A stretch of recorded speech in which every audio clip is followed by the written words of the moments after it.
Real quick, small favor to ask. If you haven't left a review for our podcast, if you could do so on Spotify or iTunes and make sure you're following the show, please do so. That helps get the show out to more people. Obviously, it makes us feel really happy to know we've impacted you or your life. If we've helped you in any way become fitter, healthier, happier, it would mean the world if you just took a second to leave a review so we can also know who you are. Thank you and appreciate that, especially if we've given some value to you. And I know it's easy to think someone else will do it. I don't have time. But if you could do this one small thing for us, it would really mean the world. And we will give you our promise to put out the best episodes possible, to keep growing the value and quality of the show and keeping amazing episodes coming your way every Monday and Thursday. Now into the episode.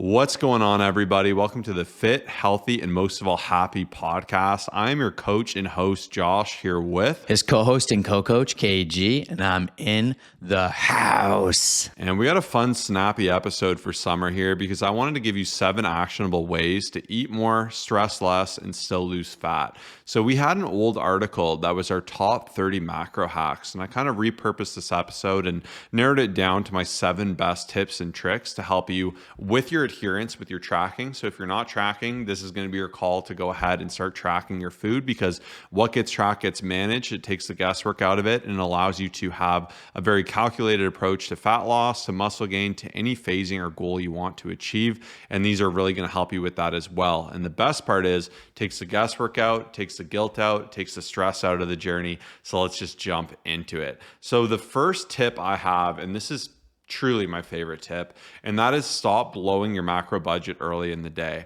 If you're someone who loves food, I can totally understand the desire to want to have a massive breakfast of bacon and eggs and ton of buttermilk pancakes with full calorie syrup. It can be really easy, even if you go out for brunch and have a huge thing of chocolate chip pancakes, to eat 1,000, 2,000 calories at the start of the day.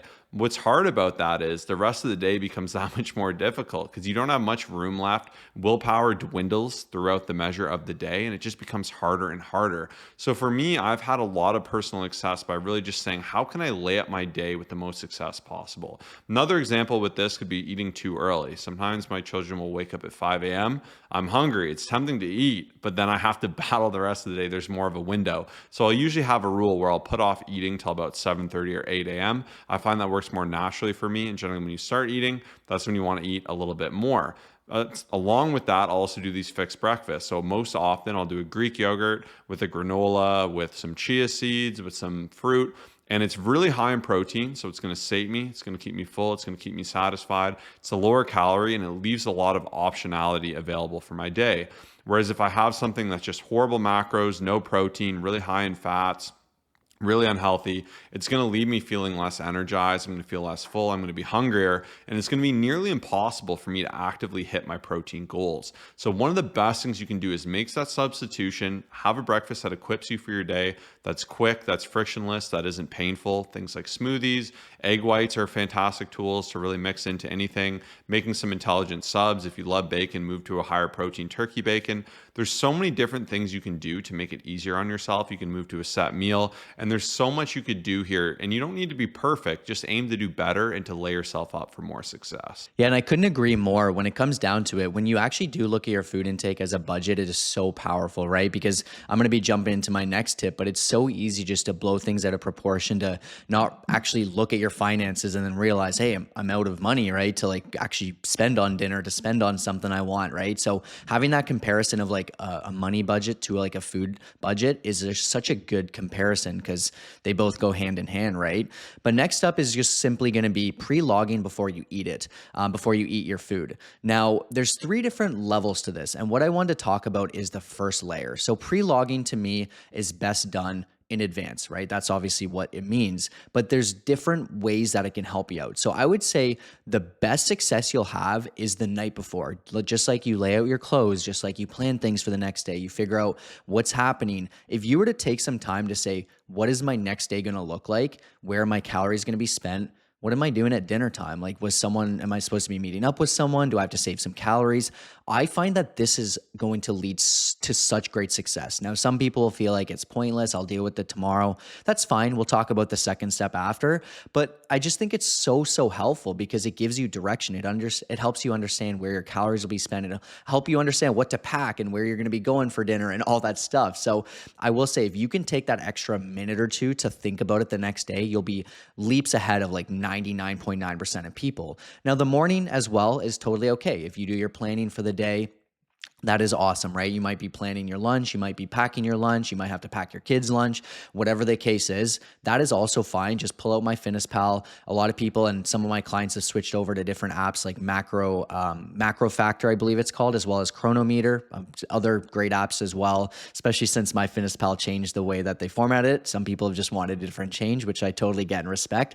But if you can just simply think about the day as well, and while it's super fresh in the morning, that is to me like a fantastic tool and something I would recommend. Now, the third option would just be before the meal, which can be okay, and it does work for people, but it doesn't give you as much room for making adjustments if something pops up, right? So if you don't have it planned out, if you haven't looked at a menu in advance, you can still be a little bit reactive if you do it right before. Once again, you're still leaps and bounds ahead of people who just never log or do it at night, but this still can be a tool to help you stay on track and help you understand if you check the app and you say, oh, I'm about to eat something, you know what, I can't get a dessert here, or I can't do this, or I have to get double chicken here. This will still get you some incredible progress. But the point is that before you eat something, before it is consumed, always put it in to make sure that you're on track. Always make sure that the budget is there. Because I see so many people at the end of the day, they're like, oh man, and Josh has a great point here. Eat whatever they want. They log it after. They realize they have 17 grams of carbs, 4 grams of fat, and 80 grams of protein left for dinner. You're like, what do I do now? And then the last point on this is what I see most people do when they're reactive is they'll just make it fit. They'll be like, oh yeah, I think at lunch I had a extra protein. Like, you just don't remember things. You always give yourself the benefit of the doubt, and you're wondering, hey, I'm logging. Why aren't I seeing change? So make this quick tip, and this will change all the difference for you on your fitness journey. Next up, one of the best subs you can make is stop drinking your calories. This is the first thing I recommend anyone who wants to lose fat or wants to make a lifestyle change.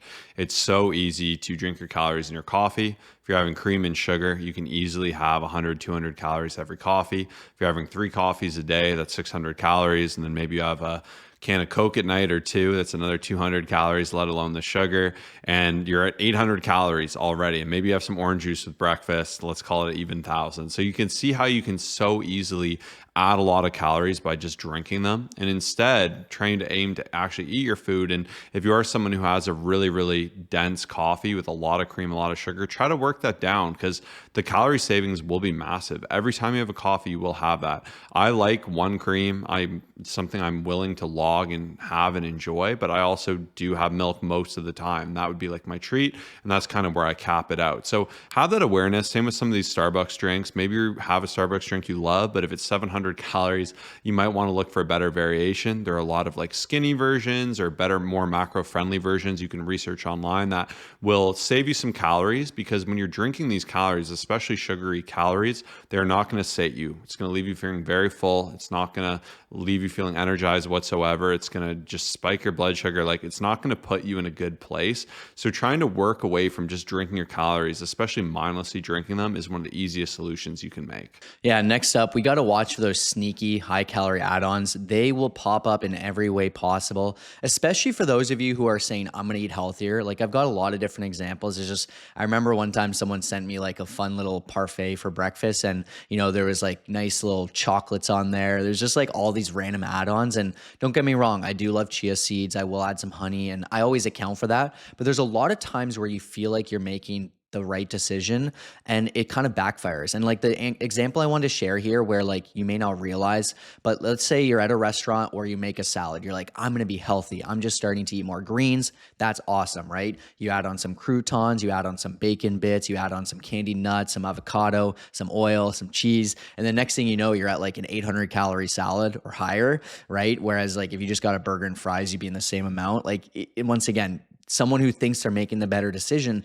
can easily be thrown off track by just having all these different add-ons. So I just think it's so important to always account for these, but just realize they all do add up, right? Each one of those add-ons could be an extra 1 to 200 calories each, depending on how much it is. So once again, my main tip here is just to be mindful of it, make the right decisions, account for everything, try to avoid all the extra nonsense stuff where you're like, hey, you know what? I'll still get some really good value from this. It may not be as tasty as all those add-ons that I added and that I shared, but at least you'll be in a calorie deficit. You'll still feel full. You'll still have made a great decision. And it's just something to be mindful of for sure. Next up, one of the best pieces of advice I can give, I actually maybe changed my mind. This is my favorite one, is to chill out and no results come over time. I think it's so easy to want to lose fat, to want to diet, to want to improve all your nutrition and expect to do it immediately. It's such an ongoing fluid process. You're going to fail, you're going to mess up, you're going to have to readjust. But the best results come from doing it consistently over time, just stacking wins and eliminating these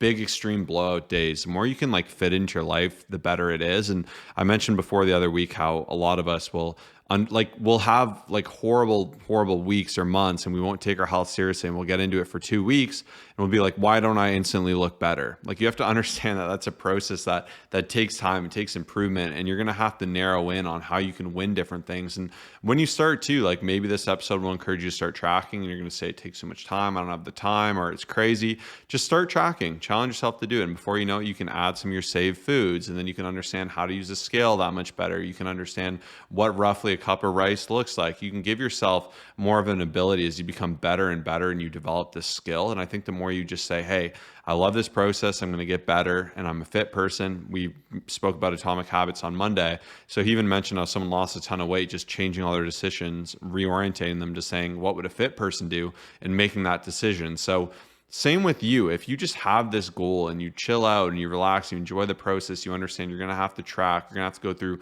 different phasings, you're going to have to learn different skills and tools, and that you will get better with it.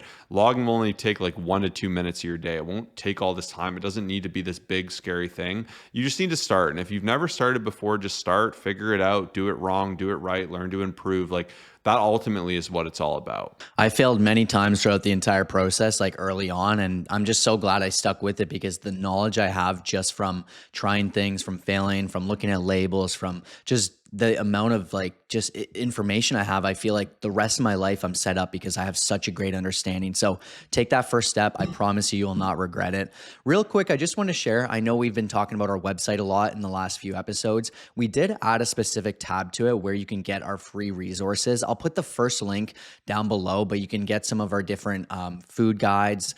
We have a fat loss guide that's amazing. We also have a form guide, like just all the different guides that you'll absolutely love. You can kind of pick and choose which one you want as well. So first link down below, you'll get a lot of different resources, tips, strategies to help you succeed. So I just want to share that before my next tip, which is going to be quite applicable as well, because we have a suggested food list that I think you'll really like in there. But next up, it's just simply using low calorie sauces to make boring foods taste good. So Josh had a great point about how drinking your calories will, I guess you could say, kind of be pointless. And I just think it adds up so much, right? Similar to what I said about the calorie add-ons, but sauces and things like that, they add up so quickly. And believe me when I say it, between sour cream, honestly, like even at Chipotle, they'll try to push queso, and like there's all these different things. Like they won't let me go through my order without trying to get me to have queso. I'm like, no, I'll just take the hot sauce that's like no calories after it. I'll just dump it on and it just tastes so amazing. But the point is that there are a lot of great options out there. If I liked mustard, I would have it on a lot of things, but I just unfortunately don't. But that is a great option, right? It's no calories, and for a lot of people, it tastes great. I've been having a lot of boring meals lately. Like recently I had ground turkey with some rice and Brussels sprouts, and I took sriracha and I just put a bunch on, and to me it was just such a great meal. And it's funny because I was never a big hot sauce person. I'm still kind of like not really, like compared to some people and like Josh, but I just find it helps so much, like add some flavor for like very little calories slash no calories. So look for those options, read the labels. Like you will be blown away if you're just out and you're like, hey, I have fries and I'm gonna get some ranch sauce with it or whatever it is. Some of these things they'll add a couple hundred calories, so you have to kind of be careful of it, because most people won't even log it accurately. Be like, oh, I had a bit of ranch and put like 30 calories. It's like, no, you had like 250 calories. So just something to be cautious about. And I just want to share that as a quick tip as well. And last but not least, I know Kyle's really big on this one. That's reading labels and not getting fooled by marketing. If you have some extra time and you're in a grocery store, like read labels of things. You'll be quite surprised, right? So a good example is if it's labeled protein bar and you just have this big labeling and you look at it and you see it's like 300 calories with 4 grams of protein, like it's not a good source of protein. Like there's protein in the bar. Like this is a very clear misdirection, right? And a healthy drink, if it's loaded with a ton of sugar and a bunch of garbage, it's not a healthy drink, right? And some of these protein bars are closer to chocolate bars, and just it's something to consider. And another good example, and one thing we've always been big on, is like people say I'm eating healthy, so I'm getting a salad, and they'll get a Caesar salad, they'll load it up with Caesar, put a little extra Caesar on there. Oh, I love the bacon bits, put it on, and like the salad ends up being more calories than the burger. Getting to Kyle's sauce talk, so I think that's where you can really start to understand what things are, and it's not saying these foods are off limit, but if you deceive yourself and you say you're eating a high protein diet because your protein bar has 4 grams of protein, and then you go ahead and you have a protein enhanced cereal that has another 2 grams, then you're having peanut butter as your other, like you're not going to be getting much protein, right? Like the stats don't lie. And that's where I think with tracking, with macro tracking and learning macronutrient breakdowns and how carbs, proteins, fats, fibers, alcohol, how these different things will affect you, you're able to manipulate them to see more results. Yeah, so even when I was in the grocery store recently and I made the mistake of just grabbing a Greek yogurt that was like a lot higher in calories, right? So it's funny because like you'd look at it and be like, oh, this is the right option. But then you look at the overall protein distribution, how it's kind of like a higher cream one. And I just like, Non-fat versus the fatty Greek yogurts, like they're very different. yeah, very different. And that's where I'm just like, you know what? Give myself 5 extra minutes, make sure I have the time in the grocery store, spend time looking at the labels, making the right choices. It's funny because some people are like, oh, I had Greek yogurt, I'm healthy. But then it's like, you just had way more carbs, way more fat, has way less protein. And then what you thought like Kyle and Josh was having every day for breakfast is completely different. So yeah. Even jumping on that, like one example, we have a mutual friend who's grabbing a snack and he's buying groceries. I forget, we were in Florida, and he was having cereal, and he poured his cereal and then he poured full fat cream. Like I think it was 20% fat cream for his cereal, and just ate it like that. And we're like, you're in menace. Like, do you know how many calories it is? He's like, no, I assume it's more because it's cream. And I looked it up. It was 2,000 calories from the cream plus the cereal. Like it was absurd. And he just said, oh, I've never looked at it. And I think a lot of the time, like you don't know until you look at things. It's humbling. Like even I love ranch sauce. Like ranch sauce is the best, but it is so caloric. It's deceiving. Even ketchup. People see ketchup as like close to no calories. There's a lot of calories in ketchup. That's where like mustard's good. It's not to say you can't have them. You just want to be aware of them, and you want to make sure you're tracking them. And this goes to the tracking accuracy as well. And that's where like reading labels, tracking food. What's awesome about this skill is even if you were to stop doing them, you'll have this awareness in your mind. You'll actually know like, okay, it's this many calories, it's roughly this much protein. You think peanut butter is high protein, but it's actually not relative to my goals. So these are just some additional tips. And in my opinion, these are some of the biggest ones that will really give you a leg up this summer, especially as you want to be lean, be satiated, feel more full, have more success. So we're really glad we were able to share this episode with you. We hope you loved it. Like Kyle mentioned, grab those free resources. First link, anything you need, it's there totally free. We also have an amazing free fat loss guide. So if you want to lose fat this summer, you want to look amazing on the beach, it's a great way to do it. And if you want to guarantee you lose fat and guarantee you look amazing on the beach, sign up for our coaching, go to our website. You can learn more there. We got a video explaining what we do, showcasing some of the transformations, as well as answering some questions from people just like you who are unsure, who took that leap and got amazing results. So go click that link.